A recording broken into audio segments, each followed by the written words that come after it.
Assalamualaikum warahmatullahi wabarakatuh. Perkenalkan saya Agistia Via Aguinita dari Prodi Teknik Elektro B. Di sini saya akan menjelaskan tentang sistem pemberian topping pada pizza untuk mata kuliah Otomasi Industri. Tujuan sistem ini adalah untuk mengotomatisasikan proses pemberian topping pada pizza agar lebih efisien, konsisten, dan higienis. Sistem ini menggunakan kombinasi sensor, motor, aktuator, dan controller untuk memastikan proses berjalan otomatis dan sinkron. Skema technical process dan technical system. Di sini ada technical process, yaitu pizza diletakkan di atas konveyor M1, lalu pizza bergerak melalui stasiun pemberian topping secara bertahap, lalu topping ditambahkan secara otomatis berdasarkan posisi pizza yang terdeteksi oleh limit switch. Di sini juga ada technical sistemnya, sensor yaitu limit switch 1, 2, dan 3 untuk mendeteksi posisi pizza. Aktuator ada solenoid valve untuk pasta tomat dan sosis sapi, dan untuk dispenser keju atau topping keju. Motornya di sini ada M1 dan M2 sebagai penggerak konveyor, lalu kontrolnya kita menggunakan PLC Omron dengan CX Programmer. Output akhirnya pizza masuk ke dalam box setelah 3 pizza selesai terisi topping. Di sini ada parameter input, proses, dan output. Parameter input ada push button start dan sensor. Prosesnya yaitu timer, counter, kombinasi logika, dan reset. Outputnya di sini ada M1, M2, solenoid valve, and boxing. Di sini ada flow tingkatan operasi otomasi. Level 0 atau file device-nya sensor pasta, sensor keju, sensor sosis, dan sensor box. Lalu ada solenoid valve, dispenser keju, dispenser pasta, dan dispenser sosis atau aktuatornya. Lalu ada conveyor M1 dan conveyor M2. Di sini ada level 1 untuk mengkontrol levelnya menggunakan PLC, memproses input dari sensor, dan mengontrol aktuator. Level 2 yaitu supervisory level, operator panel untuk menyalakan atau mematikan sistem. Pengalamatan sensor dan output. Di sini ada button start 10.00 untuk menyalakan sistem. Lalu ada M1 0.11 untuk conveyor pizza, dan di sini kita lihat ada M2 0.12 untuk conveyor box, alamat PLC-nya. Sensor pasta kita 0.113 untuk deteksi pasta tomat. Lalu sensor keju 0.14 untuk mendeteksi keju. Sensor sosis, alamat PLC-nya 0.15. Sensor box 20.00. Solenoid pasta 20.01 aktif selama 5 detik. Lalu solenoid keju 20.02 aktif selama 7 detik. Dan solenoid sosis 20.03 alamat PLC-nya aktif selama 3 detik. Dan yang terakhir adalah solenoid box 20.04 aktif selama 5 detik. Jumlah ruang dan keterangan. Ruang kosong di sini jika button start ditekan dan semua solenoid pasta, keju, sosis box tidak aktif, maka konveyor M1 dan M2 aktif. Ini memastikan konveyor hanya aktif saat tidak ada proses topping berlangsung. Topping tidak boleh aktif bersamaan dengan gerakan konveyor. Di sini ada rang 1 saat sensor pasta mendeteksi pizza, timer T0001 5 detik aktif untuk mengaktifkan solenoid pasta selama 5 detik. Lalu rang 2 saat sensor keju aktif, timer T002 7 detik akan aktif mengaktifkan solenoid, dan keju akan aktif selama 7 detik. Rang 3 saat sensor sosis aktif, timer T003 3 detik akan aktif mengaktifkan solenoid sosis selama 3 detik.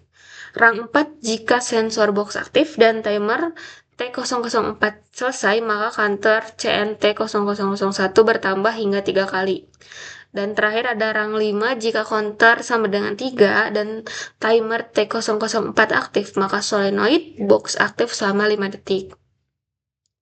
Kesimpulannya, sistem berhasil berjalan otomatis menggunakan kombinasi sensor, timer, dan counter. Konveyor M1 dan M2 dapat dikontrol dengan logika sederhana dan efisien. Counter digunakan untuk menghitung jumlah pizza dan memicu proses boxing otomatis. Simulasi di CX Programmer membantu menguji sistem sebelum implementasi nyata. Sistem dapat dikembangkan lebih lanjut dengan fitur tambahan seperti alarm, LED, atau HMI. Lalu kita eh, langsung ke melihat simulasi CX Programmer-nya.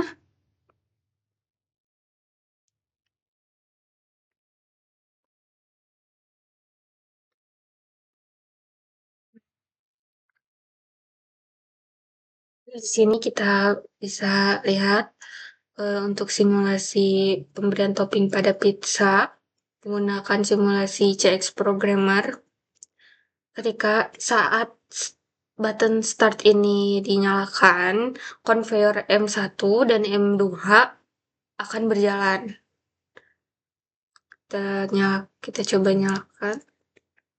Nih, konveyor M1 dan M2 akan berjalan.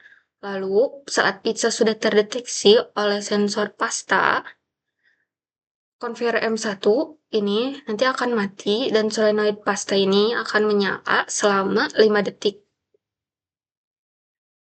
Setelah 5 detik, konveyor M1 akan berjalan kembali. Dan ini solenoid pasta ini akan mati. Oke, kita coba nyalakan. Ini M1 akan mati dan ini akan menyala selama 5 detik. Nah, setelah ini akan kembali. Oke. Lalu setelah itu, pizza akan masuk ke pemberian topping keju atau sensor keju.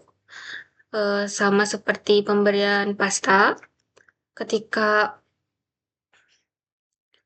sensor keju ini menyala, konveyor M1 ini akan mati dan solenoid sensor keju ini akan menyala selama 7 detik. Kita coba nyalakan. Nih, M1 ini akan mati dan ini akan menyala selama 7 detik. Setelah ini konveyor M1 akan menyala kembali. Oke. Selanjutnya, pizza akan masuk ke sensor pemberian topping sosis. Jika sensor sosis ini dinyalakan, konveyor M1 ini akan kembali mati dan solenoid sosis ini akan menyala selama 3 detik. Kita coba nyalakan. Nih, M1 ini akan mati, ini akan menyala selama 3 detik. Dan oke, selesai. Setelah itu,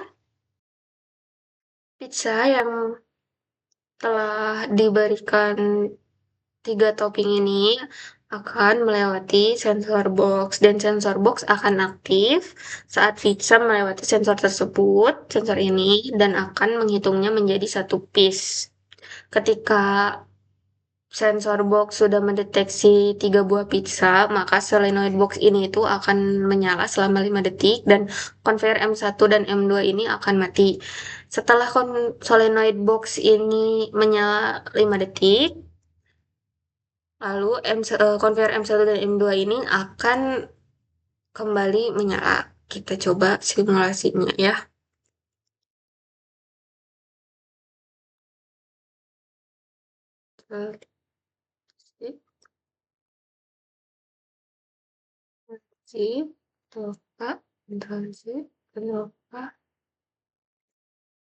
Nah, ini menyala selama 5 detik, ini mati. Setelah 5 detik, ini akan kembali menyala.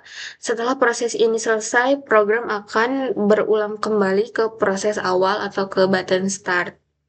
Mungkin sekian simulasi dari saya perihal sistem pemberian topping pada pizza menggunakan aplikasi CX Programmer.